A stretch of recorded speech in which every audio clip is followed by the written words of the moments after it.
संयुक्त राष्ट्र में प्रधानमंत्री नरेंद्र मोदी ने पाकिस्तान को दिया करारा जवाब, कहा आतंकवाद छोड़े पाक तो हम द्विपक्षीय बातचीत को तैयार।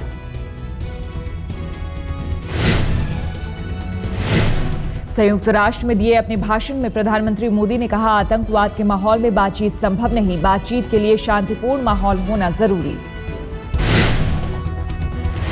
मैं पाकिस्तान मित्रता और सहयोग बढ़ाने के लिए शांतिपूर्ण वातावरण में बिना आतंक के साये के साथ द्विपक्षीय वार्ता करना चाहता हूं। यूएन में पाक की ओर से कश्मीर का मुद्दा उठाने पर मोदी का पाकिस्तान को दो टूक जवाब, कहा यूएन में कश्मीर मुद्दा उठाने से कोई फायदा नहीं होने वाला।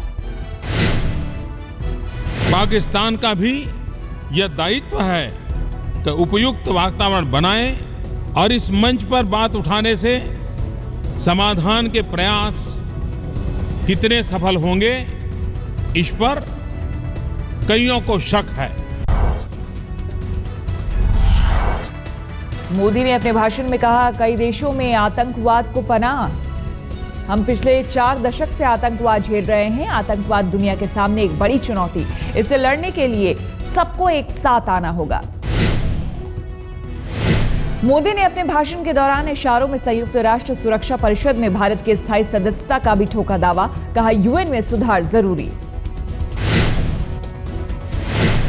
21वीं सदी में विश्व काफी बदल चुका है, बदल रहा है और बदलने की गति भी बड़ी तेज है।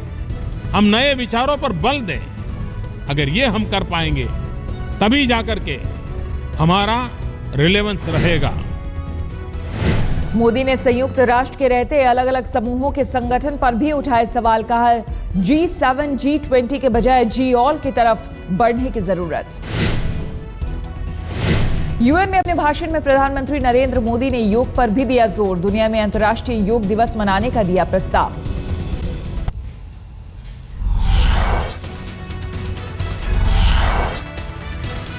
यूएन में प्रधानमंत्री मोदी ने हिंदी में दिया भाषण। अपने 35 मिनट के भाषण में कई अहम मुद्दों को दुनिया के सामने पुरजोर तरीके से रखा।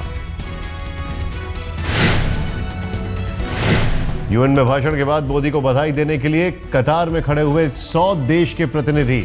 इससे पहले संयुक्त राष्ट्र महासभा में किसी नेता के लिए नहीं लगी इतनी लंबी कतार।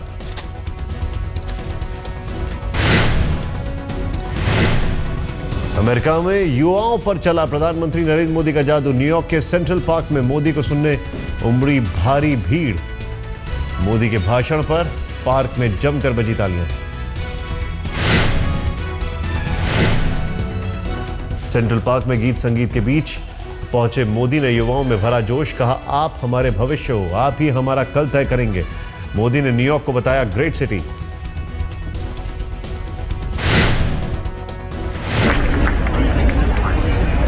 Among the youth, because you are the future, what you do today will decide our tomorrow. शनिवार को न्यूयॉर्क में 9/11 मेमोरियल पर भी गए मोदी। आतंकी हमले में मारे गए लोगों को दी श्रद्धांजलि, आत्मा की शांति के लिए प्रार्थना की। आज न्यूयॉर्क के मशहूर मेडिसन स्क्वायर गार्डन में प्रधानमंत्री का भाषण, मोदी के कार्यक्रम को लेकर जमकर उत्साह। भारतीय समय के मुताबिक रात 8:30 बजे होगा मोदी का भाषण। मोदी को सुनने के लिए टिकट पहले से बुक।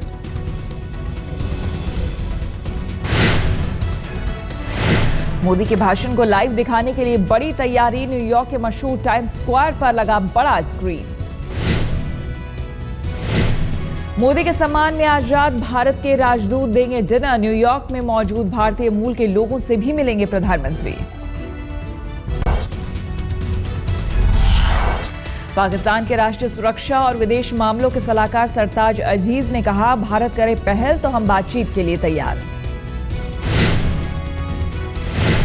सरताज अजीज ने माना हुर्रियत नेताओं से मुलाकात का समय गलत था, लेकिन बातचीत में उन्हें नजरअंदाज नहीं कर सकते।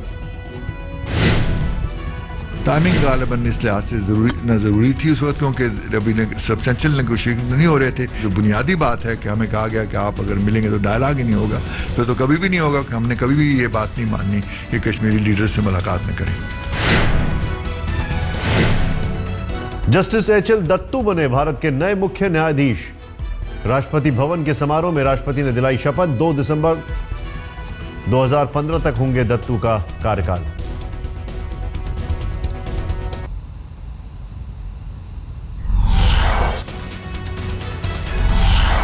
आज हो सकता है तमिलनाडु की मुख्यमंत्री का ऐलान। एआईएडीएम के विधायक दल की बैठक, पार्टी ने जारी किया व्हिप। बैठक में जयललिता पर आए फैसले पर जारी हो सकता है निंदा प्रस्ताव। एआईएडीएमके की बैठक के मद्देनजर चेन्नई में पार्टी ऑफिस के बाहर कड़ी सुरक्षा, बड़ी संख्या में पुलिस बल के जवान तैनात।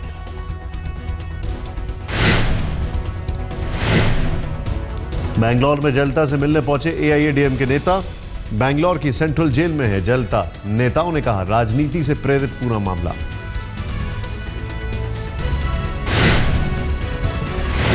जयललिता को जेल में सुपरिटेंडेंट गेस्ट हाउस में रखा गया। जेल सेंट्रल जेल परिसर में है गेस्ट हाउस। जेलर की मंजूरी से एयर कंडीशनिंग, टेलीविजन और फोन की मिल रही है सुविधा।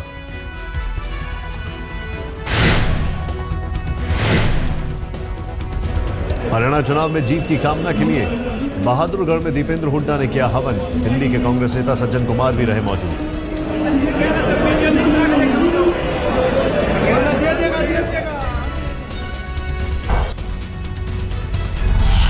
महाराष्ट्र में राष्ट्रपति शासन लगाने पर कैबिनेट की मुहर। राज्यपाल ने की थी राष्ट्रपति शासन लगाने की सिफारिश।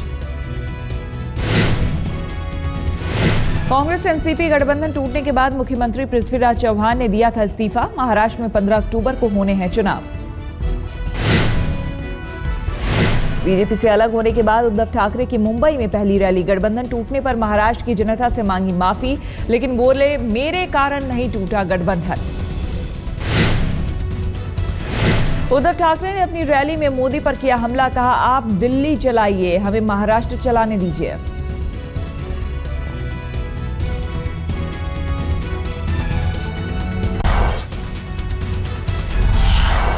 दिल्ली में बीती रात रफ्तार का कहर। रेंज रोवर कार ने सड़क पार कर रहे युवक को कुचला। युवक की मौके पर ही मौत।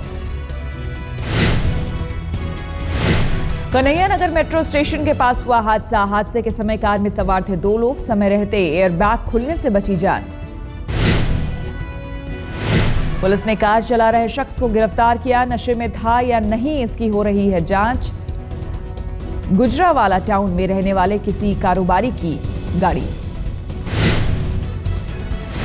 अमृतसर में पाकिस्तान से सटी सीमा के पास से करीब 169 किलो हेरोइन बरामद। फ्लड लाइन के पास बीएसएफ को 2 पैकेट्स भी मिले। राजस्थान के हनुमानगढ़ में 1.5 साल की बच्ची से दरिंदगी के मामले में 29 दिन के भीतर सजा। कोर्ट ने सुनाई आजीवन कारावास की सजा। चैंपियंस लीग में सेमीफाइनल की राह में चेन्नई शनिवार को बैंगलोर में हुए मुकाबले में पर्थ स्कॉचर्स को 13 रन से हराया। चेन्नई में पर्थ स्कॉचर्स के सामने रखी थी 156 की चुनौती। पर्थ स्कॉचर्स 7 विकेट खोकर 142 रन ही बना सकी। चेन्नई की ओर से रविंद्र जडेजा ने 28 गेंदों पर बनाए तूफानी 44 रन। कप्तान धोनी ने 16 गेंद पर 35 रनों की धुआंधार पारी खेली। लाहौर लॉयंस से हारकर डॉल्फिन्स चैंपियंस लीग से बाहर। लाहौर ने 16 रन से हराया। आज चैंपियंस लीग में 2 मुकाबले। पहले मैच में बारबाडोस ट्राइडेंट्स का होबार्ट हरिकेन्स से मुकाबला। दूसरे मैच में केप कोब्रास से भिड़ेगी पंजाब की टीम।